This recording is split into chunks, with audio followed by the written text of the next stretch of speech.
So let's go ahead and make that function can see target, and then it returns a boolean.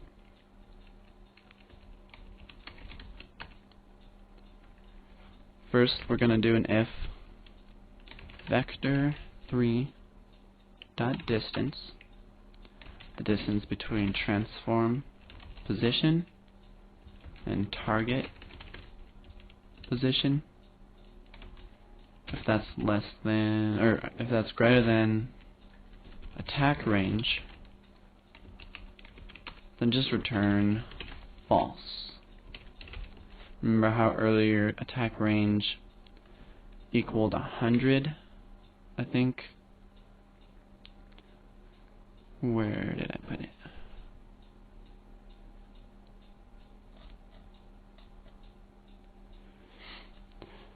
Oh, you know what? That was the one I deleted. So, if I remember correctly, that just equaled 20. So, just put 20 there. So, if it's greater than 20, the distance between the target and our patrol, then we don't really want to do anything below this if statement. So we're just going to return false, and it's not going to call any of what's below it. But if it's less than 20, we're going to do this. We're going to create a new var, call it hit, raycast hit is what type it's going to be, and if physics line cast, and this is going to return true if there's a collider intersecting the line between the start and end. So it's going to create a line between our patrol right here, the transform.position, and our target, which is our player. And if anything's in between that, then it's going to return false. So physics line cast transform.position and target.position.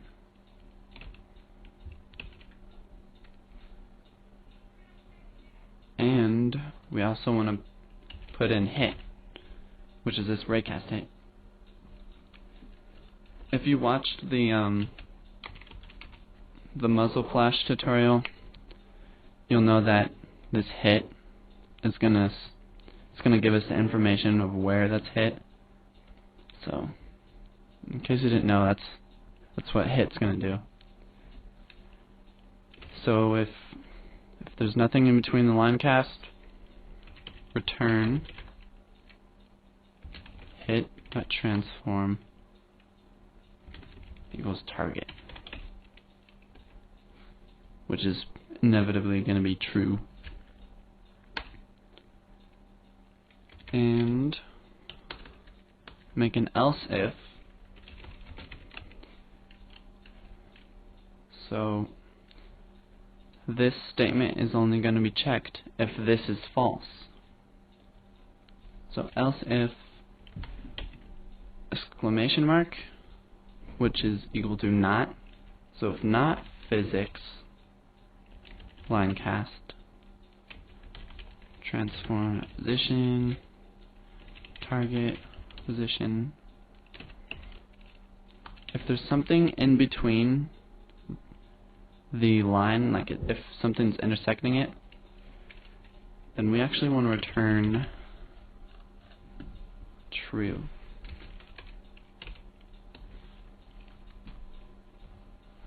Okay, I hope that makes sense. And also, if none of this is happening, let's just assume that it's false.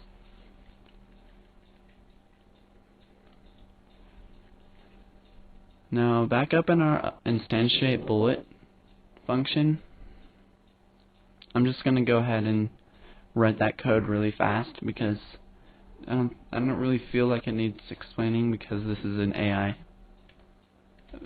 tutorial, so I'm gonna go ahead and do all that. Attack event dot time.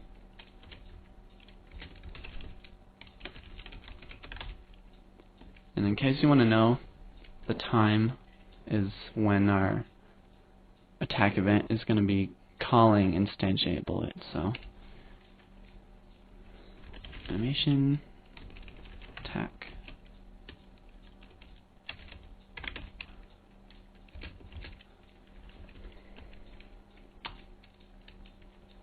Right here we're just going to instantiate the fireball object. Clone equals instantiate fireball. Just like our enemy bot script, hand position and rotation.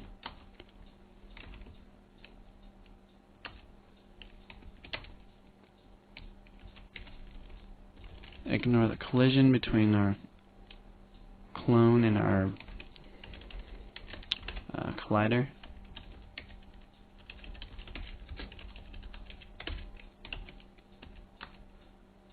Then let's add some forward velocity.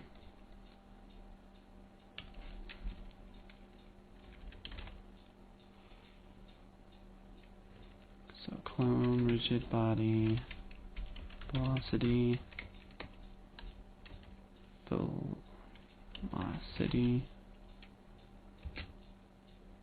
equals transform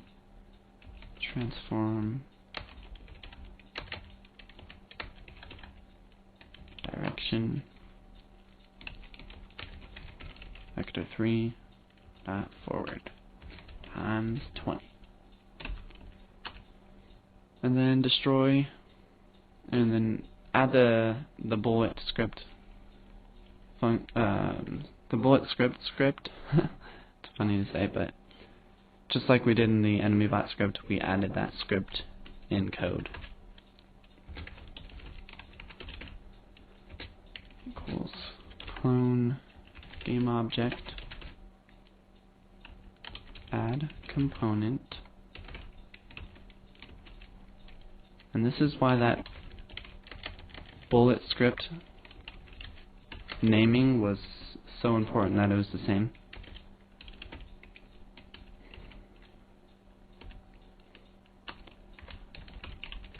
Then add the player shooting.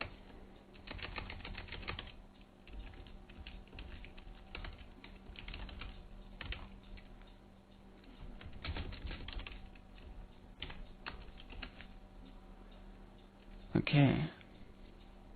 I'm gonna do Control S to save. It's probably gonna give us an error. Oh, 414. Didn't put an equal sign. Okay. Unknown identifier 41.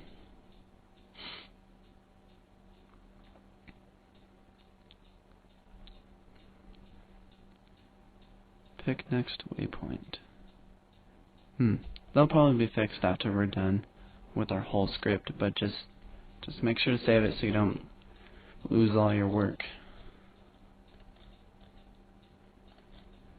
Okay, and the attack player function that's called right here, if we can see our target, we haven't made that yet, so let's make it. Function attack player. It's going to make a var called last visible player position, and it equals target dot position. And while the script is equal to true,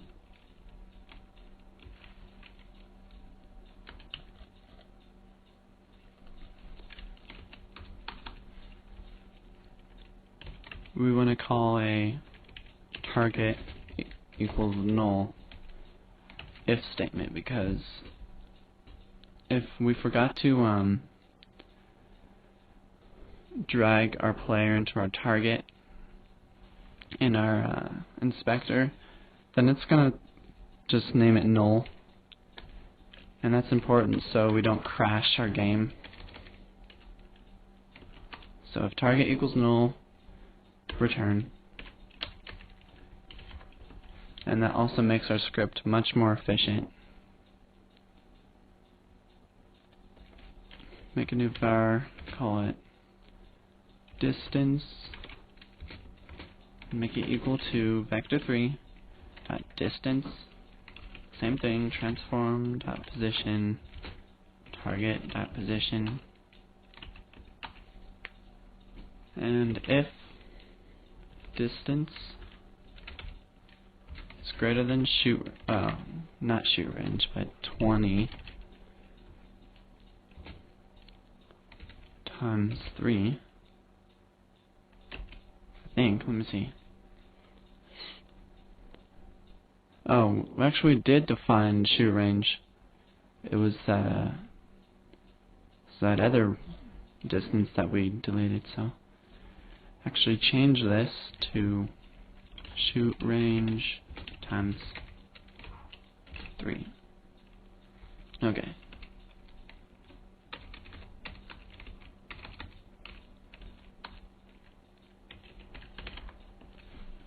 The distance greater than the shoot range, just return.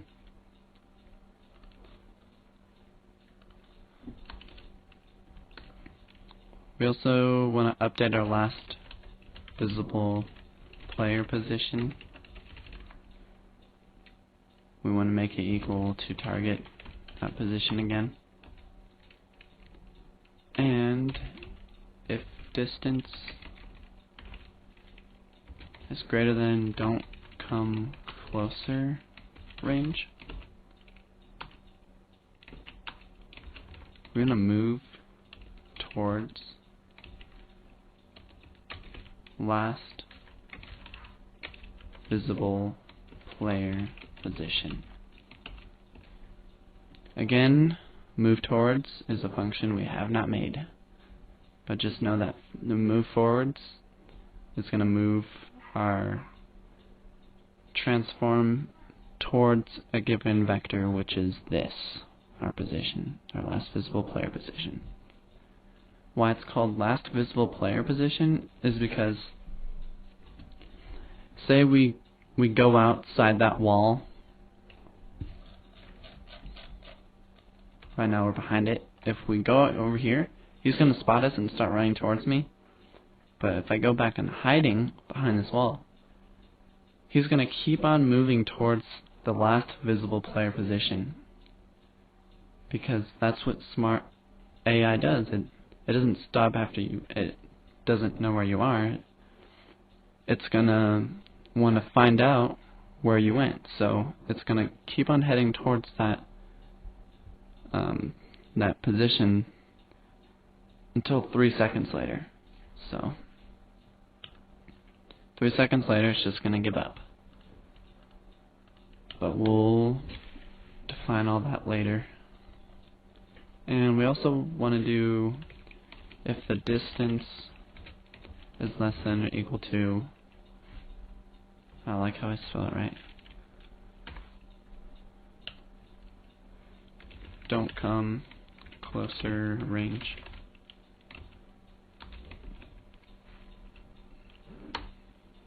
Then rotate towards last visible player position.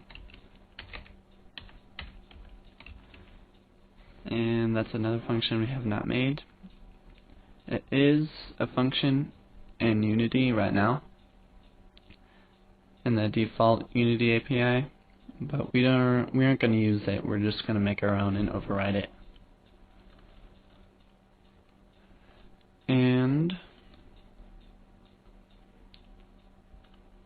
in this if statement, we want to make another if statement. So if can see target equals true, If this returns true, do animation stuff. Run. Oops. Run. Dot enabled equals false. So if we're really close, if this distance is less than don't come closer range, just stop running. Stop playing that animation. And we also want to play the attack animation, because that's what we're going to be doing when the player is close enough. So crossfade cued, attack. The reason why I do crossfade cued instead of crossfade is because we're stopping our run animation right there. So it'd look kind of awkward if we just crossfaded it. So I just did crossfade cued. Temp attack time is equal to animation attack. Oops. Square brackets animation attack clip dot length, and then divide that by 0.1. So that takes care of when you're really close. Control S to save it so we don't lose any work. And then if this isn't true, and if this isn't true, and if this and this isn't true, we're gonna do this. So else yield start coroutine search player. Again, that's another function we haven't made. Told you there was a lot of functions in here. And when you're doing a start coroutine, if you put a comma and another parameter, that's going to be the parameter we pass into the search player. So last visible player position. Then if cannot see target, just return. Then outside of that, yield Control S. Let's go ahead and make that search player function.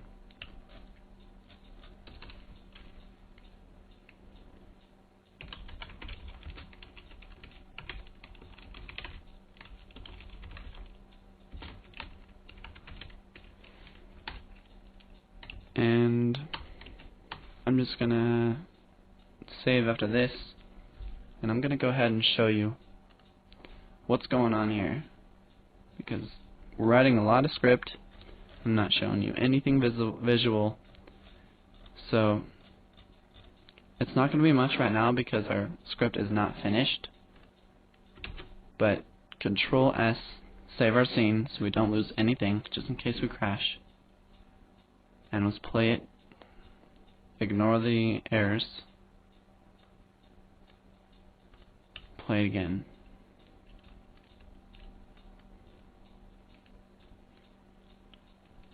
So right now, he's just being idle. The reason is because we have not made the move towards function. We have not made the rotate towards function, and it doesn't even know what pick next waypoint is. And we have not even set up any waypoints in our scene, so that's why he's just being idle, because That's what he does when nothing's happening. It's just being idle.